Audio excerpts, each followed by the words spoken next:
Two people who the Ugandan army described as armed terrorists were killed in the capital, Uganda, as the country marked Martyrs' Day, a Christian celebration to commemorate the faithful who died in the 19th century. A counter-terrorism unit intercepted and neutralized the two, one of whom was a female suicide bomber on the upmarket suburb of Munyonyo. Army spokesperson Chris Majes said, "Our counter-terrorism units intercepted a suicide bomber who was riding on a motorcycle. We intercepted her 600 meters from the Munyonyo Basilica, and that was the ultimate target. If she had managed to infiltrate through, I think we would be talking about a different story now." The incident took place near the Roman Catholic Church Munyonyo Martyrs Shrine, where a group had gathered to pray. So in this video, we are examining the extremism of the Allied Democratic Forces. The Allied Democratic Forces, ADF, is a long-standing insurgent group with Ugandan roots that is currently operating in Eastern Democratic Republic of Congo. While the ADF ideology has historically contained some Salafi jihadist elements, it has also recruited along secular ethnic lines and deeply entrenched in the broader political and economic dynamics of the Rwenzori border region between Uganda and DRC. In 2019, the Islamic State claimed responsibility for an ADF attack and first referenced Central Africa province. This development raised questions about the extent of the relationship between the ADF and the Islamic State. The ADF proven adaptability and resilience likely signifies a continued and potentially increasing threat to civilians, security forces, and UN peacekeepers. Additionally, an overemphasis on the ADF's link to the Islamic State could prompt security responses that intensifies the ongoing conflicts in Eastern DRC. Their history: the ADF formed in Eastern DRC in 1995 through an agreement between portions of Uganda's Tabligh Islamic Sect and National Army for the Liberation of Uganda, that is NALU, to fight the Ugandan government of His Excellency Yoweri Kaguta Museveni. The ADF has no chance of surviving. We are hitting all of them in Sector 1, Sector 2, Sector 3, and now Sector 4, the one near Mombasa. Those machines which you see can reach very far. The ADF received all training and logistics support from the Sudanese government and translated these capabilities into violent attacks beginning in 1996, including a series of attacks in Uganda, that is Kampala, throughout the late 1990s, such as bombing on a bar and restaurant on Valentine's Day in 1999 that killed 4 people and wounded 35. These attacks prompted increasing military action from the Ugandan People's Defense Force, that is UPDF, who used their military presence in Eastern DRC during the First and Second Congo War, that is in 1996 to 2003, to launch offensive against the ADF. Successive governments in the DRC, by contrast, supported the ADF in order to disrupt the Ugandan significant degraded and sought to use the remote line of Eastern DRC to remobilize through the recruitment of Congolese members.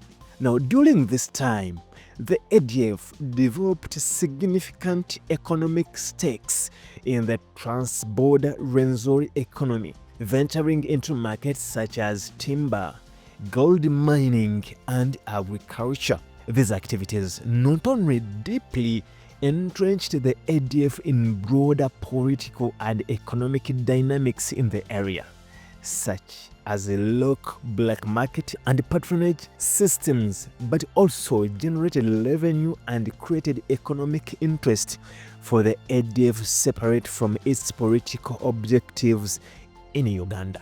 At the time, the ADF remained largely dormant in terms of violent activities, such as evidenced by the low number of attacks against security forces and civilians from 2003 to 2012. In 2013, the ADF dormancy ended and a far greater proportion violence mounted. The Congolese armed forces launched new operations against the ADF, prompting ADF leaders Jamil Mukulu to flee to Tanzania, where he was arrested in 2015 and subsequently extradited to stand trial in Uganda. The ADF has used the name Medina at Tawhid wa Mujahideen, a city of monotheism and holy warrior MTM, to either refer to itself as an organization or to ADF's headquarters camp since at least 2012, and some propaganda content has shown an MTM logo reminiscent of international jihadist group like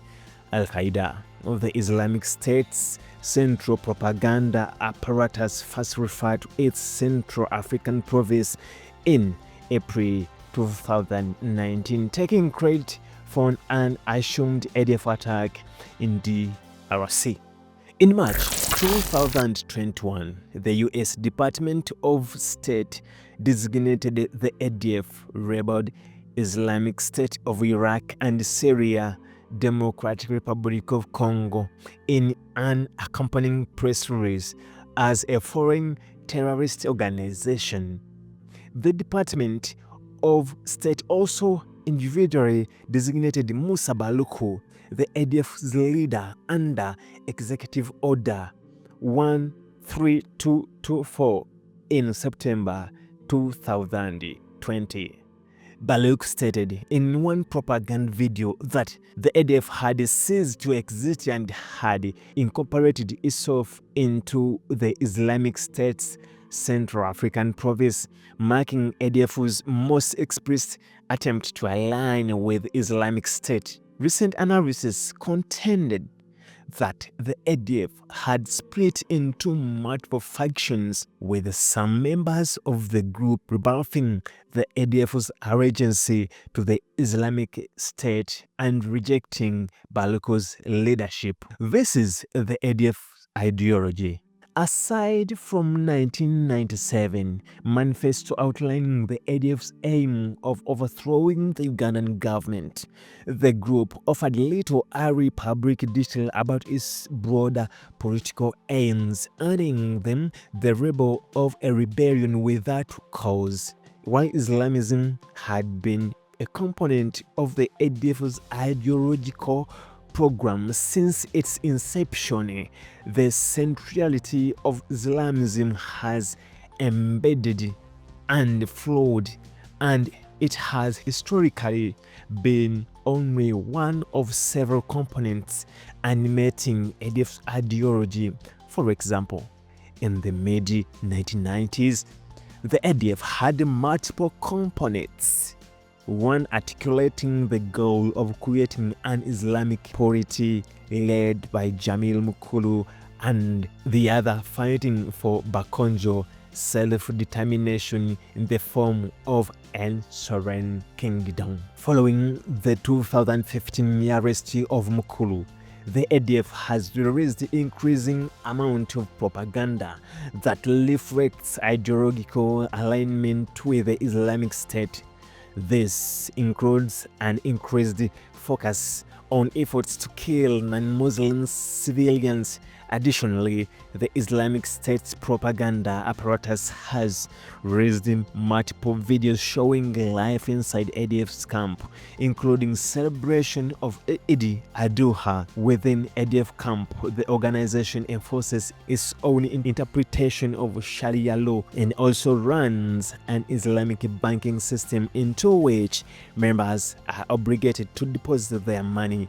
Given the speculations regarding a split within the organization, it is possible that the Islamic State aligned faction represents only one segment of the ADF's overall membership, led by Baluku.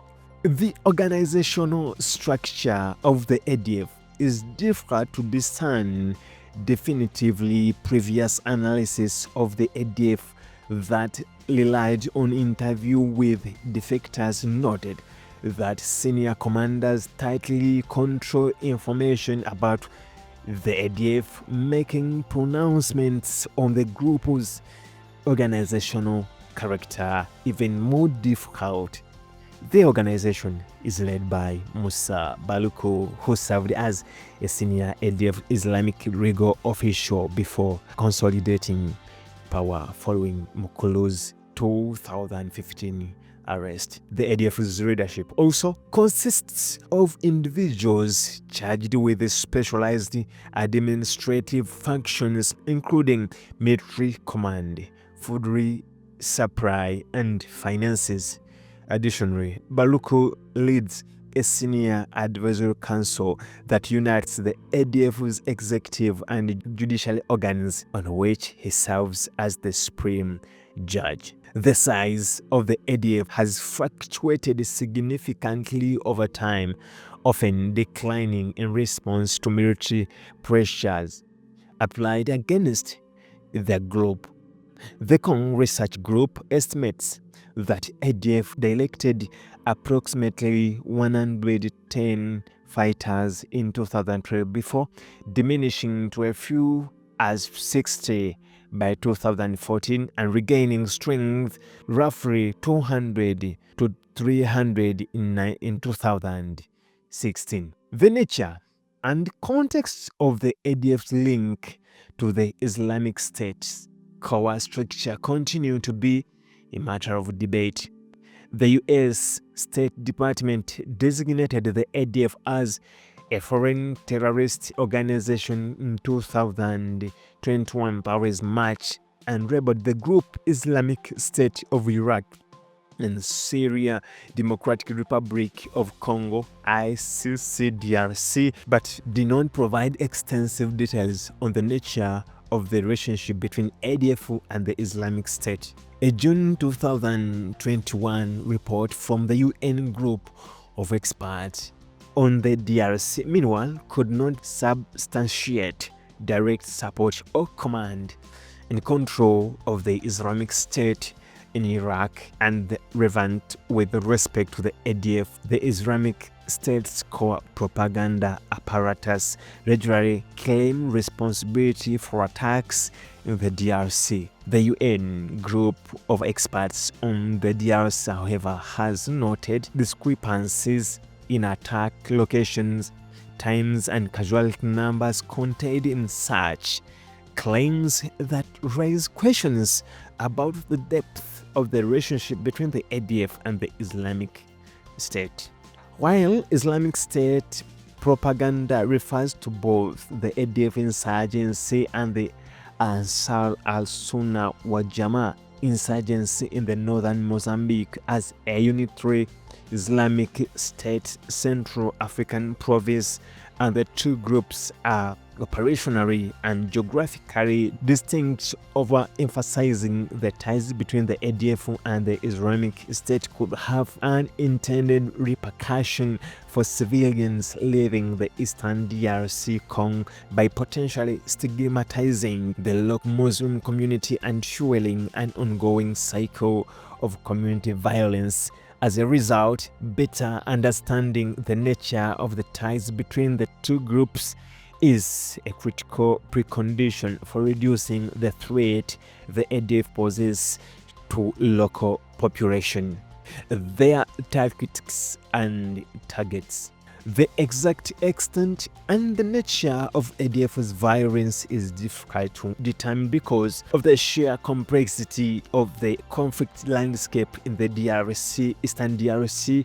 An estimated 45 unique non-state armed groups operated in the DRC North Kivu province as of 2020, including the ADF, and many operate in the overlapping areas. Additionally, reporting suggests that some armed groups may have attempted to obfuscate their identities during attacks, and attacks occurring in approximate ADF territories are often reflexively attributed to the ADF in local media. Accordingly, analysts should approach attack attribution and training analysis with caution. The ADF has executed attacks against hard targets such as prisons as well as security and international forces. In October 2020, the ADF attacked Kang Bay prison in Beni, freeing more than 1,300 inmates in an effort to liberate ADF combatants and recruit new fighters. Additionally, suspected ADF fighters have repeatedly attacked peacekeepers assigned to the United Nations Organization Stabilization Mission in the Democratic Republic of Congo, that is MONUSCO. This included a 2017 attack on MONUSCO base in Semrik, during which 15 Tanzanians UN peacekeepers were killed and 53 were wounded. The United Nations subsequently concluded that all available evidence pointed to the ADF culpability. The ADF has also carried out numerous and significant attacks against civilians at times, in concert which other armed actors in DRC, specifically the ADF, participated in mass killing near Beni beginning in 2013 that left more than 800 people dead and 180,000 displaced.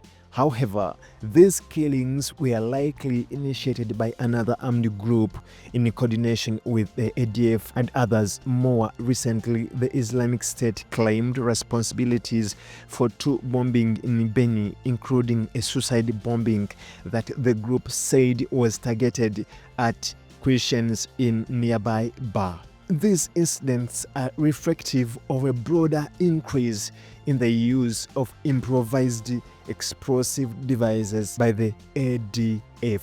The ADF will likely continue to pose a durable threat to local civilians and security forces. Despite military operations, internal organizational shock like the arrest of Mukulu and reported schism within the group, the ADF has endured as an insurgency.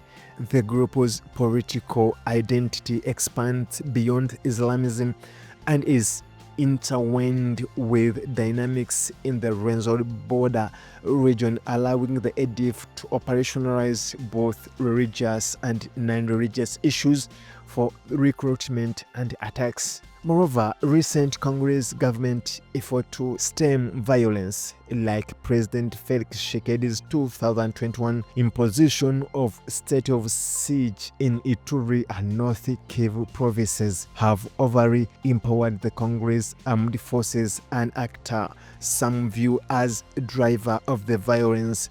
Interventions designed to lower level of ADF violence should take special care to address the ADF as only one factor in a broader conflict ecosystem, and should address other relevant drivers of ADF recruitment and violence, such as state predation, corruption, and poor public service provision. International actors should judiciously analyze the ADF insurgents through the lens of its Islamic State connections to avoid increasing the threat posed by ADF in DRC.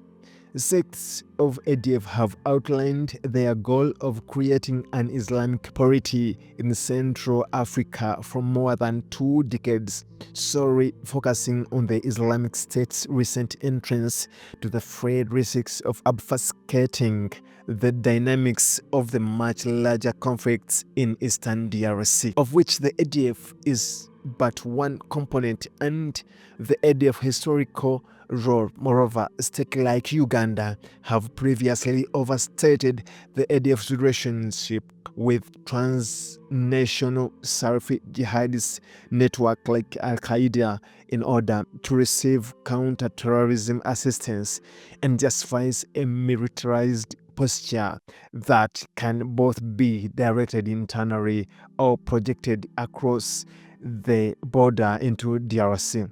Similarly, overemphasizing the ADF's relationship to the Islamic State could be appropriated to justify security responses to the insurgencies that exacerbate the conflicts and facilitate human rights abuses. The consequences of such a response could fall particularly acutely on civilians, as security force operations against the ADF has historically prompted reprisal against local communities. The main point I wanted to mention to you is to update you what's happening to ADF and to use this occasion to tell ADF to stop, come out, otherwise we have all the capacity. As long as His Excellency Tshisekedi has allowed us, you have no chance. We shall finish you.